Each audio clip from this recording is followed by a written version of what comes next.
सभी हनुमान भक्तों को मेरा राम राम। दोस्तों, आज आपके लिए फिर से एक बहुत ही इंटरेस्टिंग वीडियो लेकर आई हूँ और ये वीडियो खुद मेरे अनुभव के आधार पर मैंने बनाया है। दोस्तों, मैंने आपको बताया था कि अभी मैं कुछ दिन पहले बालाजी गई थी।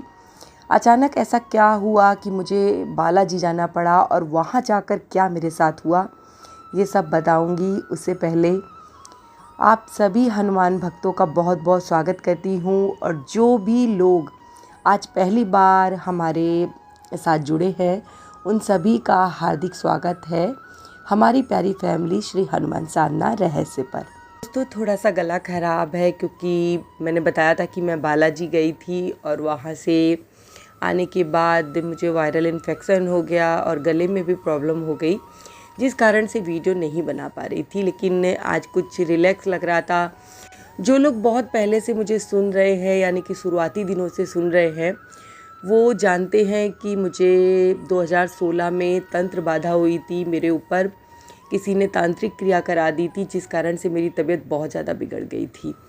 मुझे सांस लेने में बहुत ज़्यादा परेशानी हो रही थी और अजीब अजीब सी चीज़ें दिखने लगी थी। मतलब एक तरीके से सोच लीजिए कि मेरे ऊपर चौकी बंधन, मैंने बताया था आपको कि मेरे ऊपर चौकी बंधन कराया गया था। कहीं भी आराम ना होने के बाद मैं जुलाई 2016 में बालाजी गई थी और वहाँ पर जब मैंने दिखाया जाके तो मुझे पता चला कि मेरे ऊपर तंत्र क्रिया कराई गई है और उन्होंने बोला कि आपको 41 दिन का अनुष्ठान करना पड़ेगा।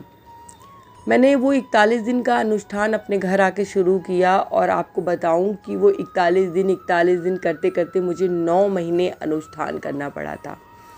9 महीने में मुझे बाबा के बहुत ही सुखद अनुभव प्राप्त हुए।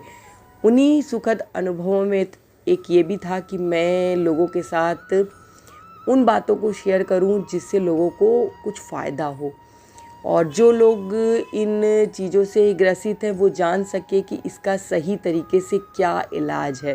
तो दोस्तों, अगर आप इस प्रकार की किसी क्रिया से ग्रसित हैं, तंत्र क्रिया है, कोई मारण, कोई उच्चाटन, कुछ भी आपके ऊपर प्रयोग किया गया है, तो आप इधर उधर अपना समय बर्बाद मत कीजिए। सीधे आप बालाजी जाइए, वहाँ पर आपको दर्शन करना है। देखिए, पहले जो चीज़ें होती थी, अर्जी लगती थी, भोग लगते थे, वो तो अब सब बंद हो गए हैं। मैं उसी विषय में आपको बताने जा रही हूँ कि मुझे अचानक से वहाँ क्यों जाना पड़ा था। तो ये सब तो वहाँ बंद हो गए, लेकिन जो आपको फ़ायदा होगा वो बालाजी के दर्शन करने से होगा। तो मैंने बताया कि जैसे 2016 में मैं गई थी पहली बार, तो मेरे हस्बैंड ने वहाँ पर मनौती मान दी थी कि अगर मैं ठीक हो जाती हूँ तो वो वहाँ पर सवामढ़ी कराएंगे। आप सब लोग शायद जानते होंगे जो भी बालाजी गए हैं कि वहाँ पर सवामढ़ी होती है, उसमें बालाजी का भोग लगता है और आपको एक निश्चित अमाउंट देना होता है मंदिर परिसर में। सवामढ़ी वैसे तो मंदिर के बाहर भी जो प्रसाद की दुकानें हैं वहाँ भी बन जाती है, लेकिन अगर आपको अच्छे से मतलब लगे कि हाँ सही जगह से आपको बाबा का भोग बनवाना है, तो आपको सवामढ़ी हमेशा मंदिर परिसर के अंदर जो सवामढ़ी काउंटर है वहीं पर बनवाना चाहिए। तो मैंने बताया कि जैसे मेरे हस्बैंड ने माना था। 2016 से दोस्तों हम लोग सोचते जा रहे थे कि सवामढ़ी करा देंगे, लेकिन कुछ ना कुछ प्रॉब्लम आती जा रही थी, या आप ये भी कह सकते हैं कि बाबा नहीं चाहते थे कि मैं सवामढ़ी कराऊं। और मैं आपको बताऊं कि मैं होली और दीपावली जैसे ही आती है इसके एक महीने पहले मैं बालाजी जाके दर्शन ज़रूर करती हूँ, क्योंकि जब इस प्रकार की क्रियाओं से आप घिरे होते हैं तो आपको होली और दीपावली या ग्रहण काल में आपको प्रॉब्लम्स बढ़ने लगती हैं। तो आप वहाँ जाकर दर्शन कर लें तो आपको बहुत रिलैक्स लगता है। वहाँ गई थी, मेरे ताबीज़ जो मैं गले में पहने रहती हूँ, हर समय पहने रहती हूँ, जब से 2016 से मुझे ताबीज़ दिया गया था, तो वो ताबीज़ मुझे चेंज करना पड़ता है, तो वो ताबीज़ भी मैं लेने गई थी। लेकिन ये सोच के हम लोग नहीं गए थे कि सवामढ़ी कराएंगे। हम लोगों ने ये सोचा था कि जाएंगे तो वहाँ पर सवामढ़ी के लिए बात कर लेंगे, क्योंकि हमें ये पता था कि सवामढ़ी कराने में 2-3 दिन का टाइम लगता है और उतना समय हमारे पास नहीं था। हम केवल 1 दिन के लिए गए थे, यानी कि सैटरडे सुबह हम लोग निकले गाड़ी से बाई कार और संडे को हम लोगों को आना था, क्योंकि बेटे को छुट्टी नहीं थी और उसे मंडे को जॉब पर जाना था। तो इस वजह से हम लोगों को संडे को हर हाल में लौट कर आना ही आना था। तो हम लोग जब पहुँचे सैटरडे को, यहाँ से हम लोग निकले थे लगभग 6:30 बजे। तो 6:30 बजे जब हम लोग यहाँ से निकले और 3:30-2:30 बजे हम लोग पहुँच गए थे। हाँ, 2:30 बजे हम लोग पहुँच गए बालाजी मंदिर। और वहाँ पर हम लोगों ने तुरंत फ्रेश हुए, वहाँ पर हम लोगों ने तुरंत रूम लिया, वहाँ फ्रेश हुए और मंदिर में दर्शन के लिए लग गए।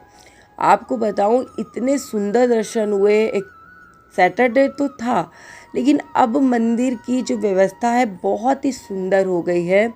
मंदिर परिसर बहुत बड़ा बन गया है, लोगों को लाइन लगाने के लिए बहुत स्पेस हो गया है और जगह जगह आपको वेंटिलेशन की अच्छी सुविधाएं हैं, फ़ैन वगैरह लगे हैं, कूलर वगैरह लगे हैं, तो गर्मी नहीं लगती और लाइन भी अच्छे से बढ़ती चली जाती है। तो हम लोग लगे और लगभग आधे घंटे में दर्शन करके बाहर आ गए। तो मेरे हस्बैंड ने आरती में वहाँ काउंटर पे जाकर पूछा कि सवा मणि कराने के लिए क्या करना होगा। तो उन्होंने बताया कि आप अगर अभी पेमेंट कर देते हैं सवा मणि के लिए, आप अगर अभी बुक कर देते हैं, सुबह आपको सवा मणि मिल जाएगी। तो मेरे हस्बैंड ने मुझसे कहा कि क्या हम ऐसा करें कि सवा मणि करा दें। तो मेरा मुझे हुआ कि नहीं, मुझे सवा मणि करा देना है। दोस्तों, मैंने अपने परिवार वालों से कह रखा था कि जब भी सवा मणि कराएंगे हम सब लोग चलेंगे, बहुत आनंद आता है उस भंडारे को करवाने में और खाने में। तो मैंने अपने परिवार में सबसे कह रखा था, लेकिन गए कौन थे, हम 4 लोग। तो मैंने सोचा कि क्या करें, लेकिन बाबा की शायद यही इच्छा थी और रात में ही हमने पैसे जमा किए और सुबह सवा मणि हो गई। दोस्तों, सवा मणि में भी वहाँ पर क्या होता है कि आपको कुछ नहीं करना है। सुबह जहाँ सवा मणि के लिए लाइन लगती है, आपको वहाँ लाइन लगानी है। आपको 3 लोगों को वहाँ अंदर प्रवेश करा दिया जाएगा, दर्शन करने हैं और आपका जो सवा मणि प्रसाद है वो मंदिर के अंदर ही बट जाता है। मतलब मंदिर की तरफ से ही वो छोटे छोटे बॉक्स में उसको फिट करके खाने को अच्छे से, बहुत अच्छी व्यवस्था है। मैं तो खुद ही देखकर इतना आश्चर्यचकित हो गई कि मतलब जैसे पहले मंदिर में इतना ज़्यादा अन्न की बर्बादी होती थी, बहुत गंदगी रहती थी, लेकिन अब बिल्कुल क्लीन है, बहुत अच्छा लगता है। तो वहाँ सवा मणि कराएं और जब बाहर हम लोग आए तो उन्होंने पहले ही 1 रात पहले पूछा था कि आपको कितने लोगों का भोजन चाहिए। तो 40 लोगों का भोजन वो लोग देते हैं आपको, लेकिन हम लोग 40 लोगों का भोजन क्या करते, तो हमने बोला था कि 20 लोगों का हमें दे दीजिए कि घर पर हम लोग अपने परिवार में उस सवा मणि के प्रसाद को बांट देंगे। मैं वहाँ से मतलब राजस्थान से अपने घर तक उस भोजन को लेके आई। इतने सुंदर तरीके से उन्होंने बॉक्सेस के अंदर खाने को पैक किया था। सब्जी, 2 तरीके की पूड़ी, बड़े बड़े लड्डू, देसी घी के लड्डू होते दोस्तों, इतने टेस्टी कि क्या बताऊं। अभी भी उसकी जो टेस्ट है मुंह में याद आता है। तो आपको ऐसा कहते नहीं है कि प्रसाद का टेस्ट ही कुछ अलग होता है।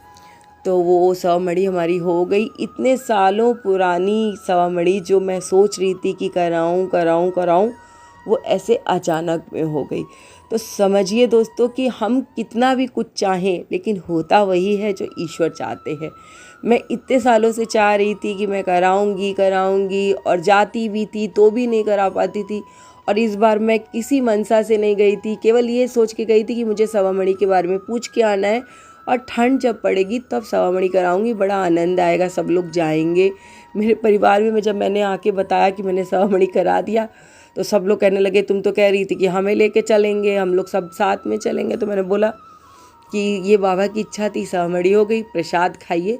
प्रसाद मैं लेके आई थी, मैंने अपने मोहल्ले में भी कई जगह प्रसाद दिया। इतना सारा वो भोजन था मतलब, और इतने अच्छे से पैक किया था उन्होंने कि वहाँ से यहाँ तक आने में गाड़ी में खाना ना तो गिरा और ना ही उसमें बदलाव आया। मतलब बिल्कुल टेस्ट वैसे के वैसे था। जबकि अभी 15 दिन हो गए लगभग मुझे जाकर आए और गर्मी भी थी अच्छी खासी, लेकिन खाना बिल्कुल भी ख़राब नहीं हुआ। हम सब लोगों ने प्रसाद उसको चखा, परिवार के लोगों ने भी चखा, बहुत आनंद आया। तो मैंने सोचा कि मैं अपने इस फैमिली को भी बताऊं कि मैंने क्या जाकर वहाँ किया। और अगर आपने भी कोई मन्नत मानी है तो उसे ज़रूर पूरी कर दीजिए, क्योंकि जब तक मन्नत पूरी ना हो वो सुकून नहीं मिलता है जो मुझे मिल रहा है। मुझे सवा मणि ना करवा पाने का अफ़सोस बहुत समय से था और अब बहुत शांति है। अब ऐसे लगता है कि हाँ, अब मेरा जो है मन्नत पूरी हो गई और ये सब बालाजी की कृपा से हुआ। दोस्तों, ये वीडियो केवल आपके लिए था जो मेरे साथ बहुत समय से जुड़े हुए हैं और जो मुझे जानते हैं, जो मेरी फैमिली का हिस्सा है। और ऐसे ही वीडियो देखने के लिए मेरे साथ जुड़े रहिए। और मैं बाबा से प्रार्थना करूंगी कि बाबा मेरे सभी प्यारे भाई बहनों को अपनी दया दृष्टि के अंदर रखना, उनके ऊपर अपनी कृपा दृष्टि बनाकर रखना, उनके परिवार पर अपनी कृपा दृष्टि बनाकर रखना। इसी के साथ जय श्री राम, जय बाबा की और हर हर महादेव।